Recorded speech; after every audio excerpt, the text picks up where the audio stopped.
2020 کو چاند گرہن ہونے والا ہے۔ چاند گرہن کیوں ہوتا ہے، شریعت اس کے بارے میں کیا کہتی ہے اور سائنس اس کے بارے میں کیا کہتا ہے، اس پر میں مکمل گفتگو کروں گا۔ اور چاند گرہن ہونے کے بعد کیا کرنا چاہیے اس پر بھی میں مکمل گفتگو کروں گا، اور جو افواہیں اس کے بارے میں پھیلی ہوئی ہیں اس پر بھی انشاءاللہ تفصیل سے بات ہوگی۔ یہ جو چاند گرہن ہوگا یہ کئی ملکوں میں ہوگا، ایسا نہیں صرف انڈیا میں ہوگا۔ چونکہ ہم انڈیا میں ہیں، انڈیا کے حساب سے مکمل جانکاری دیں گے، اور باقی ممالک میں بھی چاند گرہن ہوگا۔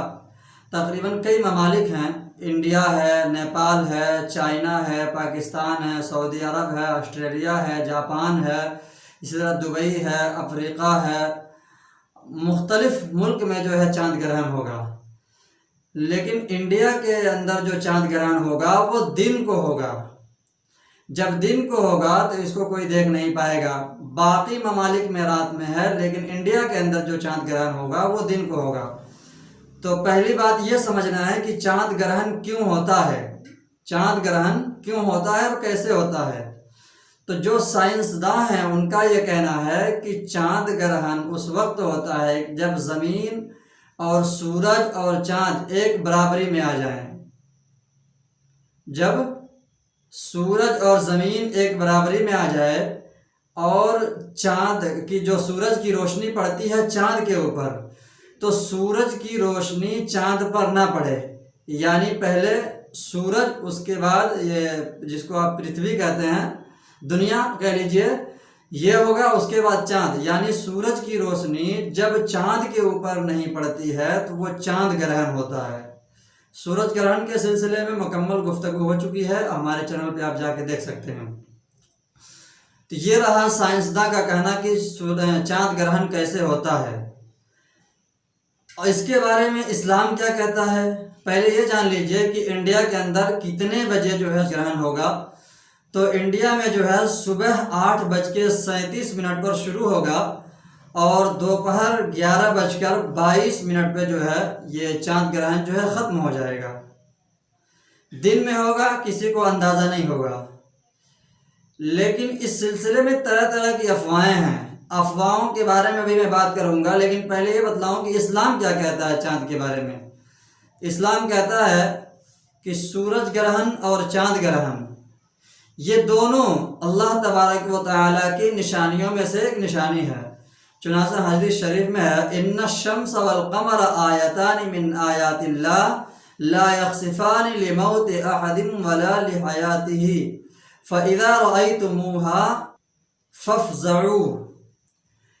یعنی حدیث شریف ہے، حدیث شریف میں اللہ کے پیارے حبیب صلی اللہ علیہ وسلم فرما رہے ہیں کہ یہ سورج گرہن اور چاند گرہن جو ہوتا ہے نہ کسی کے مرنے پر ہوتا ہے اور نہ کسی اچھے آدمی کے پیدا ہونے پر ہوتا ہے۔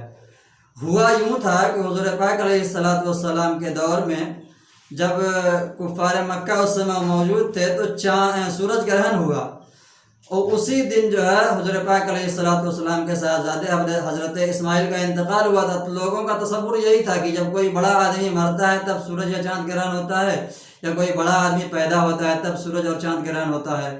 تو لوگوں نے یہ شور مچانا شروع کیا، تو اس کے بعد اللہ کے حبیب صلی اللہ علیہ وسلم نے فرمایا کہ ایسا نہیں ہے، سورج اور چاند گرہن ہونے سے ایسا نہیں کوئی بڑا آدمی پیدا ہوا تب ہوا یا کوئی مرا ہے تب ہوا ہے، بلکہ یہ اللہ تبارک و تعالیٰ کی نشانیوں میں سے ایک نشانی ہے، اور اس سے ڈرنا چاہیے، خوف کرنا چاہیے۔ کیا مطلب؟ یعنی سورج گرہن، چاند گرہن جب ہو تو اللہ کے بارگاہ میں حاضر ہونا چاہیے، اللہ کے سامنے گڑ گڑانا چاہیے، اللہ سے معافی مانگنا چاہیے، عبادت کرنا چاہیے۔ چونکہ اللہ کے پیارے حبیب صلی اللہ علیہ وسلم جب بھی سورج گرہن ہو یا چاند گرہن ہو وہ مسجد کا رخ کیا کرتے تھے، ایسا لگتا تھا کہ قیامت آ گئی ہے جو ہے۔ تو ہمیں بھی یہی عمل کرنا چاہیے۔ لیکن بعض جو افواہیں اس کے بارے میں پھیلتی ہیں کہ حاملہ عورت باہر نہ نکلے، چاقو کا استعمال نہ کرے اور کھانا نہ بنائے، پتہ نہیں کیا کیا چیزیں جو ہے لوگوں کے درمیان گردش کرتی رہتی ہیں، تو یہ جان لیجئے اسلام میں اس کی کوئی حقیقت نہیں ہے۔ آپ جیسے باقی دنوں میں نارمل زندگی گزارتے ہیں بالکل اسی طرح زندگی گزارتے رہیں، لیکن ہاں مسلمانوں کو چاہیے کہ عبادات میں مصروف ہو جائیں، اور چاند گرہن کی نماز پڑھی جاتی ہے جس کو کہتے ہیں صلاۃ الخسوف، یعنی 2 رکعت نماز پڑھی جاتی ہے اور اس میں رکوع سجدے تھوڑا لمبے کیے جائیں، اللہ کے بارگاہ میں جو ہے گڑ گڑایا جائے، اللہ کے سامنے رویا جائے۔